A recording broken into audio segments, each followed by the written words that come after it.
আলাইকুম বন্ধুরা। প্রথমেই শর্টকাটে জেনে আসি জিরো আর্টিকেল মানে কোন কোন জায়গায় আর্টিকেল বসে না। হ্যাঁ বন্ধুরা, বোর্ডে লেখা এই 9টি পয়েন্ট মনে রাখতে পারলেই জিরো আর্টিকেলের সমস্যা শেষ। তাহলে চলো বন্ধুরা আমরা পয়েন্টগুলো দেখে আসি। আচ্ছা, ফার্স্ট হচ্ছে আনকাউন্টেবল নাউন। আনকাউন্টেবল নাউনের পূর্বে আর্টিকেল বসে না। আরো বসে না plural countable noun, adjective, gap noun, possessive, by plus transport, man যদি মানব জাতি বুঝায়, proper noun, relation, sports, language, meal, রাস্তার নাম এগুলো, এবং স্কুল, কলেজ, নেচার, বেড ইত্যাদি নামের পূর্বে আর্টিকেল বসে না। চলো এবার ডিটেইলস আলোচনা করা যাক।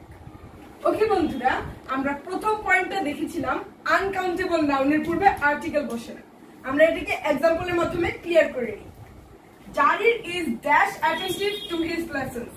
এখানে অ্যাটেন্টিভ একটি নাউন এবং অ্যাটেন্টিভ অর্থ কি? অ্যাটেন্টিভ অর্থ মনোযোগ, এবং মনোযোগ কিন্তু গণনা করা যায় না, তাই এটি একটি আনকাউন্টেবল নাউন, এবং আনকাউন্টেবল নাউন হওয়ার কারণে আমরা কোনো আর্টিকেল বসাবো না। তারপর 2 নম্বরে হচ্ছে প্লুরাল কাউন্টেবল নাউন। এটির একটা এক্সাম্পল দেখে নিই। Bangladesh faces a number of gap problems. এখানে প্রবলেম অর্থ কি? প্রবলেম অর্থ সমস্যা, এবং এটি একটি নাউন, তো কাউন্টেবল নাউন, এবং তবে এখানে লেখা আছে প্রবলেমস, সমস্যাগুলো, একের অধিক সমস্যা, তাই এটি প্লুরাল, এবং প্লুরাল কাউন্টেবল নাউন হওয়ার কারণে আমরা এখানে কোনো আর্টিকেল বসাবো না। আচ্ছা, তাহলে চলো আমরা পরবর্তী পয়েন্টগুলো দেখে নিই।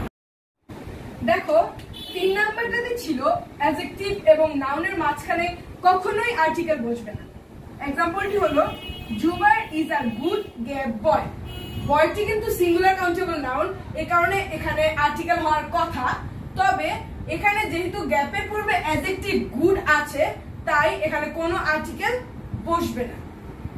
ওকে, 4 নাম্বারটা হচ্ছে পজিটিভ, মানে গ্যাপের আশেপাশে, আগে অথবা পরে যদি পজিটিভ থাকে তাহলে গ্যাপে কোনো আর্টিকেল হবে না। দেখো এক্সাম্পলটি, হিজ গ্যাপ আইডিয়া ওয়াজ রং। এখানে আইডিয়া নাউন, এবং দেখো গ্যাপের পাশেই কিন্তু হিজ হচ্ছে কি পজিটিভ, এই হিজ আছে, পজিটিভ আছে, তাই এখানে কোনো আর্টিকেল বসবে না।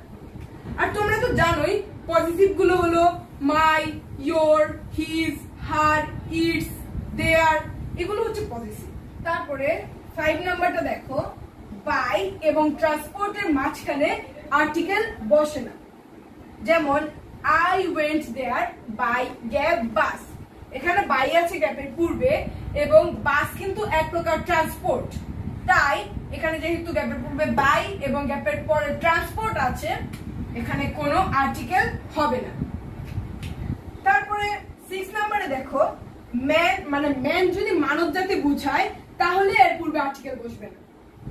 দেখো, গ্যাপ ম্যান ইজ মর্টাল। মানুষ মরণশীল। এখানে কিন্তু মানুষ বলতে একজন মানুষকে বোঝানো হচ্ছে না, বরং পুরো মানব জাতিকে বোঝানো হচ্ছে, তাই এখানে যেহেতু মানব জাতি বোঝানো হচ্ছে, এখানে কোনো আর্টিকেল হবে না।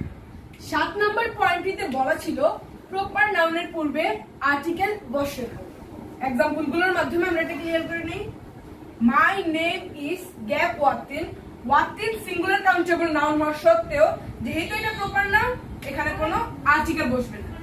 সেম ওয়েতে I live in gap Bangladesh. এখানে বাংলাদেশও প্রপার নাউন, তাই এর পূর্বে কোনো আর্টিকেল বসবে না, তবে এর কিছু এক্সেপশন আছে। চলো এখন আমরা প্রপার নাউনের কিছু এক্সেপশনস দেখে নিই। কোনো অপরিচিত ব্যক্তির পূর্বে, সেটি যদি প্রপার নাউন হয়, তার পূর্বে আর্টিকেল বসে। যেমন gap mister Karim came to meet you. এখানে মিস্টার করিম তোমার সাথে দেখা করতে এসেছিল, এই মিস্টার করিমকে কিন্তু আমি চিনি না, একটি অপরিচিত ব্যক্তি। এইটি অপরিচিত হওয়ার কারণে আমরা এখানে আর্টিকেল বসাবো। কোনো কিছুর সাথে তুলনা করা বুঝালে তার পূর্বে আর্টিকেল বসে। যেমন I see you are gap Nazrul ইসলাম।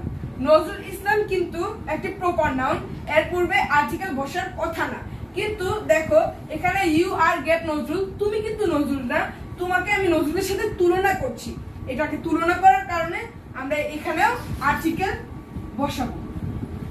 কোন দেশ যদি কতগুলো অঙ্গরাজ্য নিয়ে গঠিত হয়, সেই দেশের পূর্বেও আমরা আর্টিকেল বসাবো।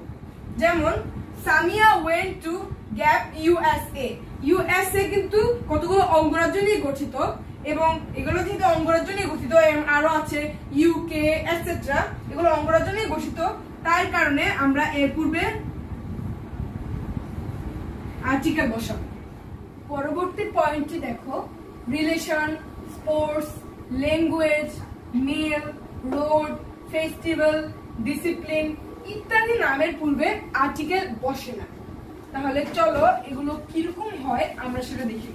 দেখো রিলেশনের নামগুলো কিরকম হয়, যেমন ফাদার, ফাদার একটি রিলেশন বা সম্পর্কের নাম, তেমনি ব্রাদার, আন্ট ইত্যাদি এগুলো রিলেশন বা সম্পর্কের নাম। তাহলে আমরা একটা এক্সাম্পলের মাধ্যমে এটাকে ক্লিয়ার করে নিই। She is my gap mother. এখানে মাদার একটি রিলেশন বুঝিয়েছে, মাদার একটি রিলেশনের নাম, তাই এখানে রিলেশনের নাম থাকার কারণে আমরা এর পূর্বে কোনো আর্টিকেল বসাবো না। তবে এর কিছু এক্সেপশন আছে, যেমন gap mother rose in her. এখানে কিন্তু gap mother rose in her, rose কিন্তু রাইজের পাস্ট টেন্স, রাইজ অর্থ হচ্ছে জাগ্রত হওয়া, গ্যাপ মাতৃত্ব, তার মধ্যে জাগ্রত হয়েছিল। তাহলে এখানে মাদারটা কিন্তু মাতৃত্ব বুঝিয়েছে, কোনো সম্পর্ক বুঝায়নি। যেহেতু এটা কোনো সম্পর্ক বুঝায়নি, তাই এখানে আমরা আর্টিকেল বসাতে পারব। দা মাদার রোজ ইন হার, মাতৃত্ব তার মধ্যে জাগ্রত হয়েছিল। দেখো ফুটবল, ক্রিকেট, ব্যাডমিন্টন এগুলো হলো স্পোর্টস এর নাম। চলো এক্সাম্পল গুলো দেখা যাক। I play gap football. এখানে ফুটবল কিন্তু স্পোর্টস এর নাম, তাই তার পূর্বে কোনো আর্টিকেল বসবে না। ঠিক সেভাবেই gap cricket is his favourite game. এখানেও কিন্তু ক্রিকেট একটি স্পোর্টস এর নাম, তাই আমরা এর পূর্বেও কোনো আর্টিকেল বসাবো না। এরপর ল্যাঙ্গুয়েজের নামগুলো দেখে নাও, যেমন বাংলা, ইংলিশ, হিন্দি ইত্যাদি।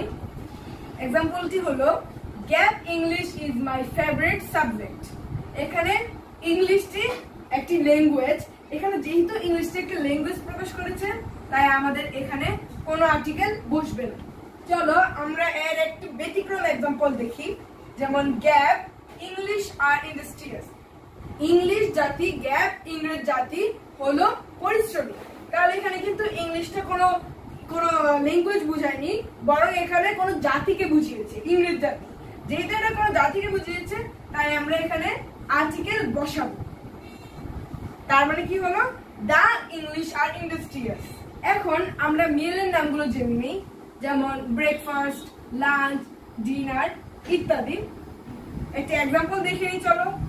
I usually take gap breakfast at 8 AM. এখানে কিন্তু ব্রেকফাস্টটি একটি মিলের নাম, যেহেতু এটি একটি মিলের নাম সেহেতু আমরা এর পূর্বে কোনো আর্টিকেল বসাবো না। তবে এরও কিন্তু কিছু এক্সেপশনস আছে, যেমন it is gap excellent breakfast. এখানে কিন্তু এক্সিলেন্ট ব্রেকফাস্ট, এখানে ব্রেকফাস্ট হওয়ার কারণে আমার গ্যাপে আমাদের কোনো আর্টিকেল বসানোর কথা ছিল না। তবে যদি কোনো মিলের আগে যদি কোনো অ্যাডজেক্টিভ থাকে, যেমন এখানে এক্সিলেন্ট আছে, তাহলে কিন্তু আমরা আর্টিকেল বসাতে পারবো। তাহলে আমরা এখানেও আর্টিকেল বসাবো। আচ্ছা, তাহলে কি দাঁড়ালো? It is an excellent breakfast. Roads এর নামগুলো দেখো, street, avenue, square, lane etcetera. চলো এক্সাম্পলটি দেখি। Ryan lives in Jigatola near gap rifle square. এখানে কিন্তু রাইফেল স্কয়ার একটি রোডের নাম, তাই আমরা এর পূর্বে কোনো আর্টিকেল বসাবো না। চলো এখন আমরা এর ব্যতিক্রম সম্পর্কে জানি। যদি কোনো রোডের নামের শেষে রোড কথাটি সংযুক্ত থাকে, তাহলে তার পূর্বে আমাদেরকে দা বসাতে হবে। যেমন the market is near gap college road. এখানে কলেজ রোডের শেষে কিন্তু দেখো বন্ধুরা রোড কথাটি উল্লেখ রয়েছে, তাই রোড কথাটি উল্লেখ রয়েছে, তাই আমরা এখানে দা বসাবো। দেখো বন্ধুরা, এই সকল নাউনের পূর্বেও আর্টিকেল বসে না, যেমন school, college, market, society, nature, bed, prison, mosque, temple, church, court, dawn, dusk, night, noon, name of disease এটসেট্রার পূর্বে নাউন আর্টিকেল বসে। মনে রাখবে গ্রামারে এক্সেপশন বা ব্যতিক্রম থাকতেই পারে, আর কোনো নাউনকে নির্দিষ্ট করে বুঝালে তার পূর্বে দা বসাতে ভুলে যেও না। ধন্যবাদ বন্ধুরা ক্লাসটি এনজয় করার জন্য। আল্লাহ হাফেজ।